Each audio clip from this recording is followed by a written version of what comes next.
Hello everyone, this is Reza. আশা করি সবাই ভালো আছেন। আমি এখন আছি আলিকান্তে, স্পেনের একটা সিটিতে। এটা আলিকান্তে ভিডিও সিরিজের দ্বিতীয় পর্ব। তো আমি আছি এখন কাস্তেলো দি সান্তা বারবারা, আলিকান্তে যে সবচেয়ে উঁচু যে জায়গাটা আছে ওদিকে। তো কাস্তেলোটা আজকে বন্ধ, এক সপ্তাহ পরে বন্ধ আছে এখানে, কারণ এখানে শুটিং হচ্ছে। তো নিচের দিকে যাচ্ছি এখন। এই ভিডিওতে আপনাদের দেখাবো আলিকান্তে যে পর্তো ওইটা, আর সামনে একটা কাজিনো দেখতে পাচ্ছি, এবং ওইখানে এখন সমুদ্রের পাড়ে সিয়া সাইডটা ওই দিকটায় যাচ্ছি। আর দেখি নিচে একটা দেখলাম কাজিনো বা বিঙ্গো, এখানে গিয়ে একটু ট্রাই করি, দেখি কিছু উইন করা যায় কিনা।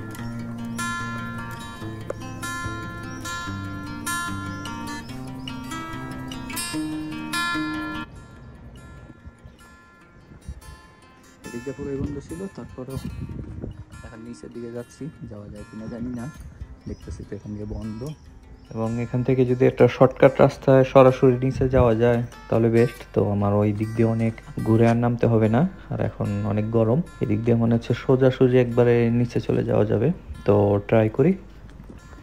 কাস্তেলের এই বাম দিকের নিচের সাইডটা হচ্ছে কাস্কো আন্টিগো, যা আলিকান্তে সিটি ওল্ড সিটি, মানে পুরোনো শহরের জায়গাটা খুবই সুন্দর। এই জায়গাটা খুবই চমৎকার। এই সিটিটা আমার কাছে বার্সেলোনার মতো একটু মনে হচ্ছে, কারণ এখানেও সিয়া সাইড, তারপরে আপনার মাউন্টেন সাইড এবং সিটি দেখার অনেক জায়গা আছে। খুবই সুন্দর একটা শহর। ভাবছিলাম হয়তো স্পেনে আলিকান্তে ছোট্ট একটা শহর হবে, কিন্তু এখানে দেখলাম অনেক মুভমেন্টি টুরিস্টও আছে, এবং অনেক রেস্টুরেন্ট, লোকাল, অনেক কিছু এন্টারটেনমেন্টের অনেক আছে, দেখার মতন জায়গা আছে। তো সাথেই থাকুন, দেখি আরও কোন জায়গা এক্সপ্লোর করা যায়।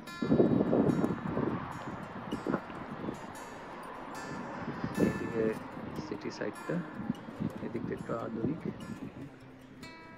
আগে কাস্তেলোতে এই জায়গাটা এমন ছিল, এখান থেকে এটা একটা পাহাড় যেত, আর এই সাইডটা পুরো সিয়া সাইড এবং টিল জায়গা বিল্ডিংগুলো দেখেন, পুরো ওল্ড স্টাইলে, খুবই সুন্দর। এখানে বসবাস যারা করে একবারে দুই সাইড রাস্তা এভাবে ঢালু একবারে, তারপরে কিছুক্ষণ পর দিয়ে একটা স্টেপ আছে, তারপর আবার ঢালু। খুব সাবধানে নামতে হয় এই রাস্তাটা দিয়ে।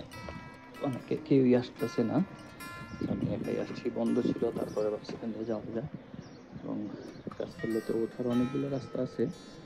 তো আমি এই দিক দিয়ে নামতেছি, এখন দেখি এই দিক দিয়ে কোন জায়গায় আসি। কিন্তু আমি যাবো ওই পড়তের ওই দিকটা। ওকে, যেটা ভয় করতেছিলাম ওইটাই হলো। এখান দিয়ে এসা দরটা খাইলাম, রাস্তা বন্ধ। এখন আমার আবার, তো যেটা নিয়ে ভয় করতেছিলাম এটাই হয়েছে, এই কারণে এই রাস্তাটায় তেমন লোকজন ছিল না। এখন এসে দেখলাম যে রাস্তা বন্ধ, আমার পুরো আবার উপরে উঠা একবার ওই সাইড দিয়ে এখন নামতে হইব। যতটি কষ্ট করলাম বেকার, কিন্তু তারপরেও জায়গাটা সুন্দর আছে, খুব ভালো জায়গা, দেখে ভালো লাগলো। বাট এখন আবার একবারে উপর দিকে ব্যাক করতে হইব, অনেকগুলো রাস্তা।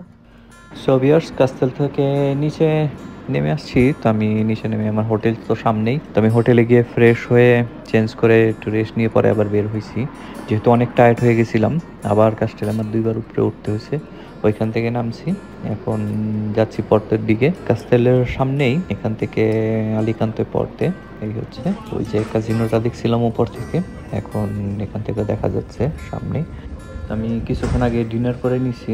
এখানে ম্যাকডোনাল্ডসে অ্যাপের মাধ্যমে যে অফারগুলো আছে, আপনারা চাইলে ওই ভিডিওটি পরবর্তীতে দেখে নিতে পারেন। এখন চলে যাব কাজিনোর ভিতরে, গিয়ে দেখি ওই জায়গাটায়। আর এই হচ্ছে উপরের দিকটা যে ছিলাম, এটা হচ্ছে কাস্তেলো দি সান্তা বারবারা, ওইটার উপরে ছিলাম আজকে। অনেক কষ্ট হয়েছে উপর থেকে নামতে, গরম ছিল।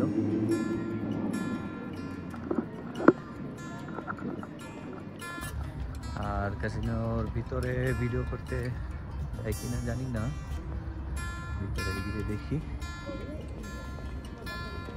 প্রিমেরা ভিজিটা ফার্স্ট টাইম ভিজিটের জন্য তারা 10 ইউরো আর কি এরকম ফ্রি দেয়।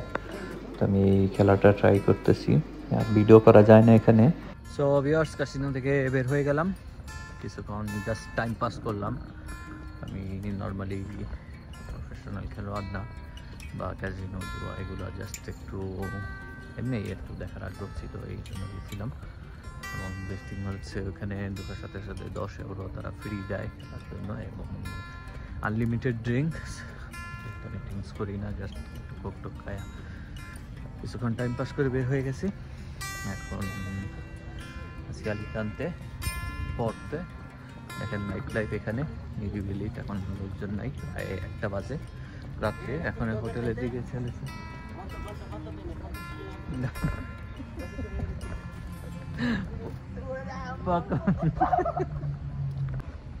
আজকে এই ভিডিওটি এখানে শেষ করতেছি। ভিডিওটি ভালো লাগলে অবশ্যই লাইক অ্যান্ড কমেন্ট করে জানাবেন এবং চ্যানেলটিতে সাবস্ক্রাইব করে রাখবেন। সবাই ভালো থাকবেন। আল্লাহ হাফিজ। হারিবিদেরছি।